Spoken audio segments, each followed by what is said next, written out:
was the confluence of a play that seemed worth doing, brought to me by a friend, a director who was worth working with, a play written by a playwright, Silverman, who in my view is a wonderful playwright. And then when Patti LuPone agreed to do it, I mean, everything fell into place, and Ronan said, you have to do it. So it was a little nudge from my son and some little Jiminy Cricket saying, you should do this. Because I'm actually very good at doing nothing. You know, I mean, I have a dog, I have grandchildren, I live in the country, I have a garden, I read a lot, I listen to music, and I'm not an unhappy person. So I don't need to be changing that, but I'm very glad I did. I can say two things. One, my time with Patti was wonderful. She's the most wonderful roommate, stage companion you could ever ask for. And it was a two-hander, our plays. There was only two of us, 8 shows a week. So if there were any negatives, I would know. She was wonderful. The other thing I want to say is this is the most beautiful community I've ever been privileged to be among.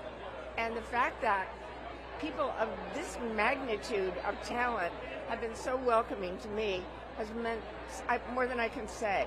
So I'm so honored tonight to be on this Tony nomination and be among the people that I'm awed by. I have no words to say. It's great upon great.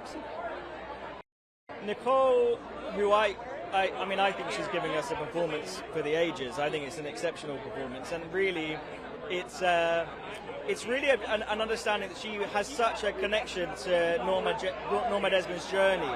So, like Norma Desmond, Nicole knows what it's like to be exceptionally famous, really, really like loved all over the world, and then to sort of be dismissed, discarded, almost became a sort of like laughing stock. Like no one took her seriously. No one realised what she could really do, and now finally she gets to show the world this exceptional talent. Not only is she a powerhouse vocalist, but an amazing, amazing actor. So I just know what that's like to, like Norma, she's like desperate for the world to see what she can really do, and Nicole is doing it and then some. I don't think that there's a single person in our community that doesn't have a mind and a heart for the things that are happening in the world. As artists, our job is to create something to evoke people's thoughts, emotions that extend beyond just the show that we're doing. And so what we're doing is we've always seen it as an extension of trying to just make the world a little bit better with the right ideas, or just encouraging conversation and ideas. So anytime we get together, I feel like it's an extension of that, and the times, much like our show, have defined the response to our show and the strength of this message. Well, for me, it's about, if people come away from this with anything, I want people to really think about their families as a space to feel no shame, right? I want people to go home and have conversations with their family members they thought they would never have, because it should be the safest, sanest place in your life, right? So that's really the message. No shame.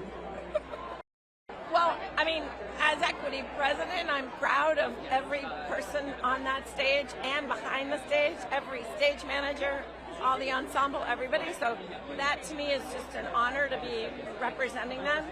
I don't know if it's a female thing. I just think it's a talent thing. It's these people who give their life for why we're all here. Like it's that everybody works so hard, and they give us entertainment. It's kind of beautiful. It's one of the only things that I don't know about AI, but you can't replace real people. This is the heart of it. The stage is the heart of it. Last question. And this is my Radio City.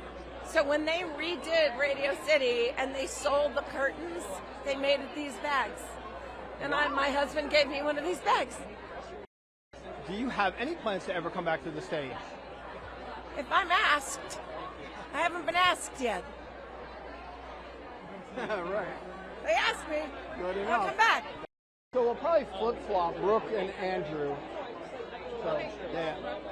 Well, I mean, it's really fun. It's fun to hear the audience be audibly shocked by the stuff that happens to Elmer McCurdy, that this is a true story that we were telling, and you can't even guess the twists and turns that come in the story. So it's fun to hear people audibly guffaw or laugh or gasp. You know, there's just it runs the spectrum of reaction, and I love that about it.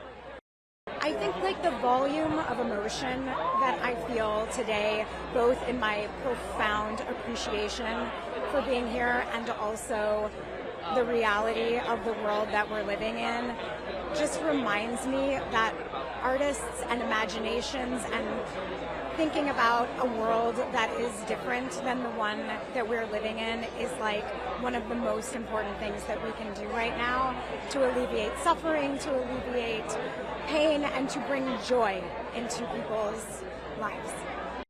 Well, it's always a wonderful pat on the back. There is nothing bad about being nominated for a Tony Award. Look at all this craziness that goes on, but it's so much fun. And 1 million people come up to you and tell you how great you are. You know, what could be bad about that?